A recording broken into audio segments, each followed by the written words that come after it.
He is willing to pay 25,000 pounds with cash on the hip, but Arthur doesn't have them. Anymore, we do.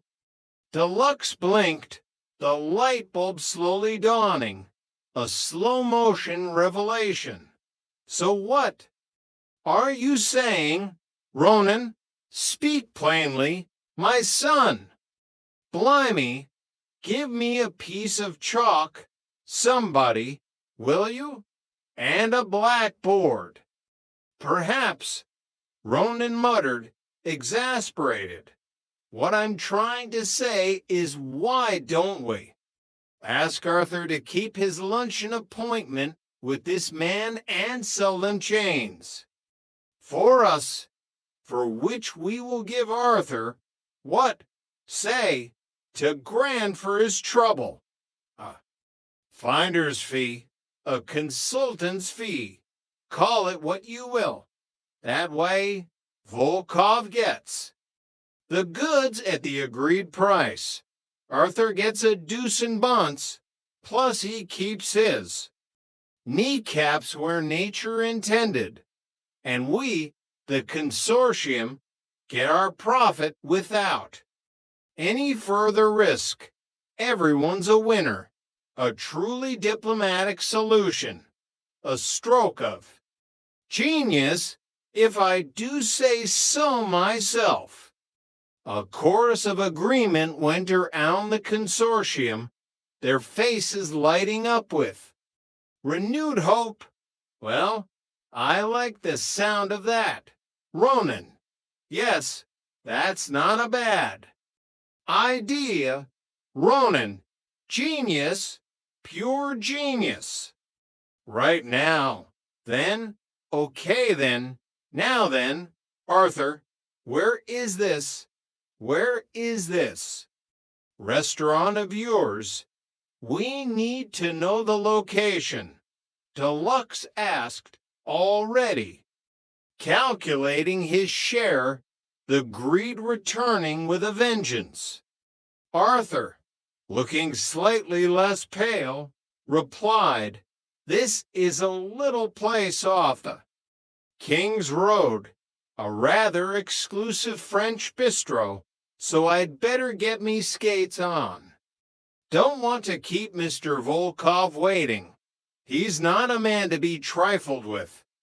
Oh, I think it would be a good idea if we came with you, don't you, Arthur?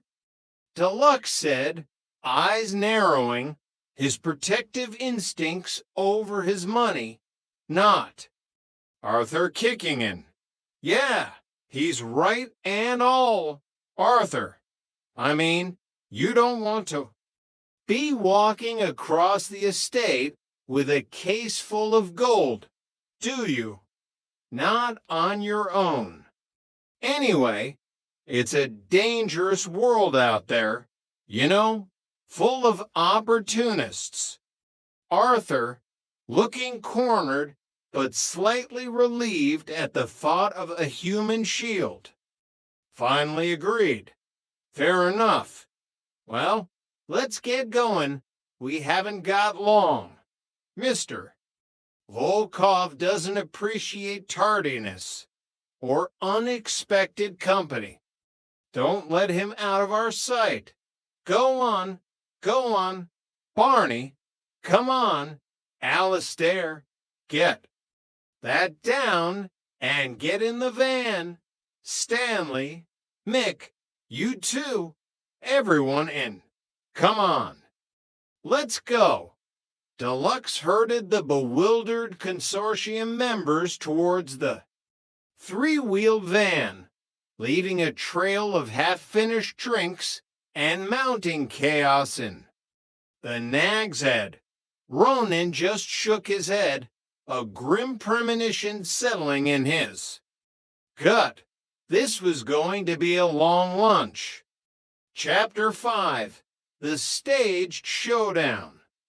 The French Bistro, a chic establishment with minimalist decor and prices that made Deluxe wins was a stark contrast to the familiar grime of cobblestone.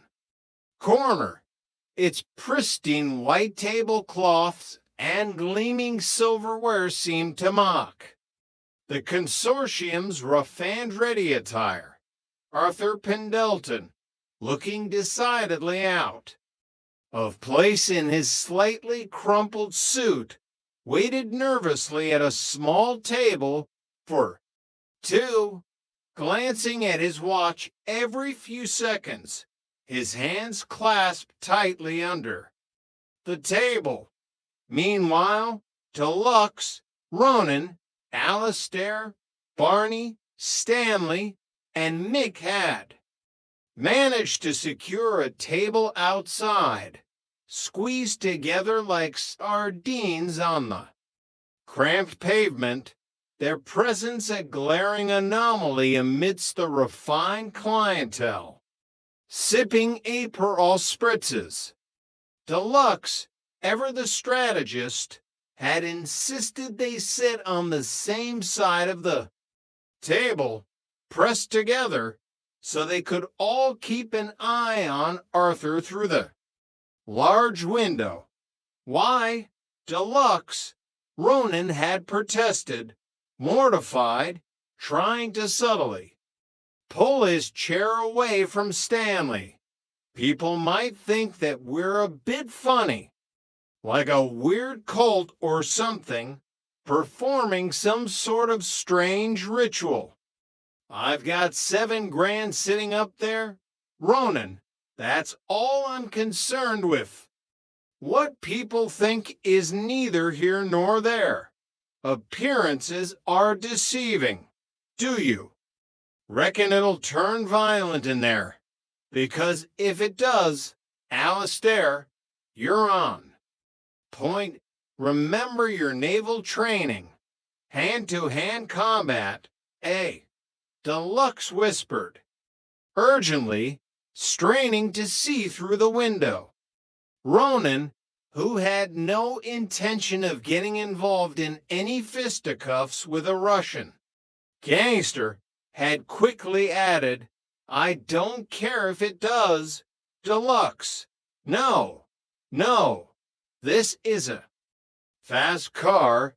We'll be out of here before you can say bourgeoisie and its inherent class struggles.